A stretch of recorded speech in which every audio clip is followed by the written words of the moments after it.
बहुत समय पहले एक गांव में ब्रह्मलाल नाम का आलसी ब्राह्मण रहता था। ब्रह्मलाल आलसी तो था, पर वह परम शिव भक्त भी था। वह सुबह शाम भगवान शंकर की पूजा करता और दिन रात भगवान शंकर का नाम जपता रहता था। ब्रह्मलाल के पूरा दिन बस यही दो काम थे। बाकी समय में वह बस आलस करता और सोता रहता था। ब्रह्मलाल की इसी आदत की वजह से उसकी पत्नी के साथ आए दिन अनबन होती रहती थी।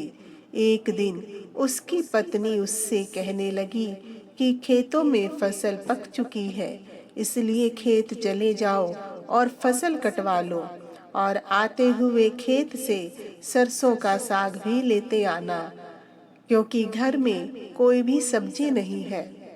पर ब्रह्मलाल अपनी पत्नी की बातों को हमेशा की तरह नजरअंदाज करते हुए बिस्तर पर सोने चले जाता है। यह सब देखकर कैलाश में बैठी माता पार्वती भगवान शंकर से कहती है, हे भगवान, यह आपका कैसा भक्त है जो भक्ति तो करता है पर कोई कार्य नहीं करता। आपको निश्चय ही उसका मार्गदर्शन करना चाहिए। भगवान शंकर मुस्कुराते हुए माँ पार्वती से बोले, हे देवी, मैं सब देख रहा हूँ। ब्रह्मलाल अपने पिछले जन्म में एक गधा था जो एक शिव मंदिर के सामने सोता रहता था।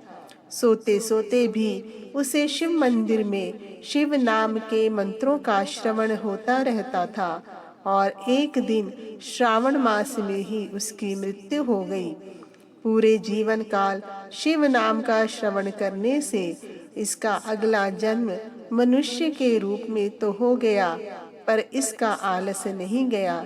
हे देवी, आप चिंता मत करो, सही समय आने पर मैं इसे सही शिक्षा अवश्य दूंगा। उधर ब्रह्मलाल की पत्नी कुछ देर बाद देखती है कि ब्रह्मलाल तो खेत जाने की बजाय अभी तक सो रहा है। दुखी होकर वह भगवान शिव से प्रार्थना करती है कि हे भोलेनाथ, न जाने इनका आलस कब खत्म होगा। अब तो आप ही इनको सही राह दिखा सकते हैं। बहुत देर तक प्रयास करने के बाद भी ब्रह्मलाल नहीं जगे तो उसकी पत्नी लालवती रसोई से एक बाल्टी पानी लाकर उसके ऊपर डाल देती है। ब्रह्मलाल पूरा भीग जाता है और गुस्से में अपनी पत्नी को बुरा भला कहने लगता है। दोनों में बहस शुरू हो जाती है। झगड़ा बढ़ता देख ब्रह्मलाल गुस्से में घर से निकलकर भगवान शंकर के मंदिर में चला जाता है। मंदिर जाकर गुस्से में वह भोलेनाथ से कहता है, हे भोलेनाथ, अपनी पत्नी की रोज रोज की किचकिच से मैं परेशान हो चुका हूँ।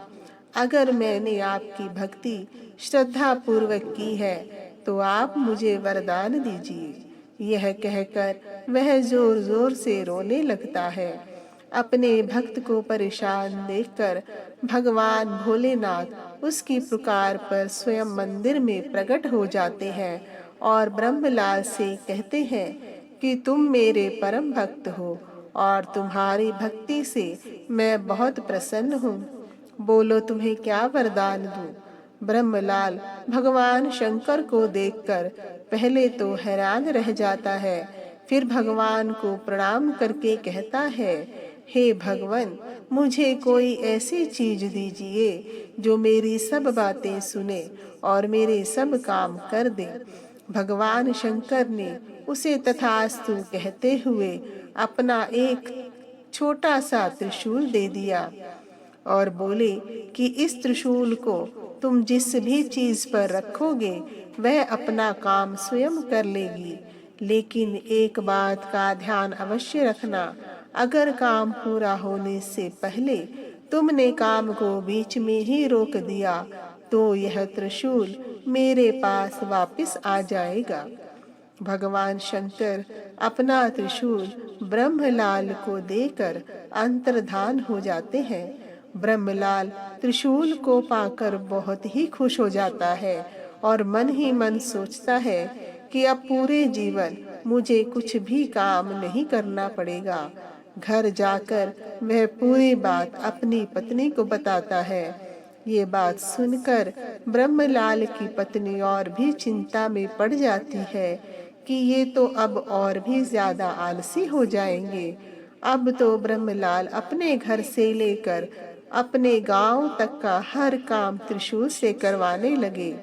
ब्रह्मलाल को अब काफी आनंद आ रहा था, क्योंकि अब वह अपनी पत्नी की किचकिच से परेशान हुए बिना पूरा दिन आराम से सोता रहता था।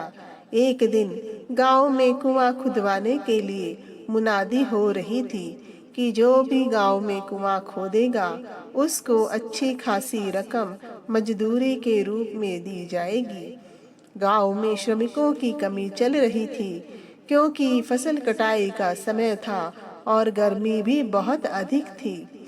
पर आलसी ब्रह्मलाल ने सोचा कि अगर मैं अपने त्रिशूल से कुआं खुदवा लूंगा तो मुझे अच्छे खासे पैसे मिल जाएंगे और लालवती भी खुश हो जाएगी।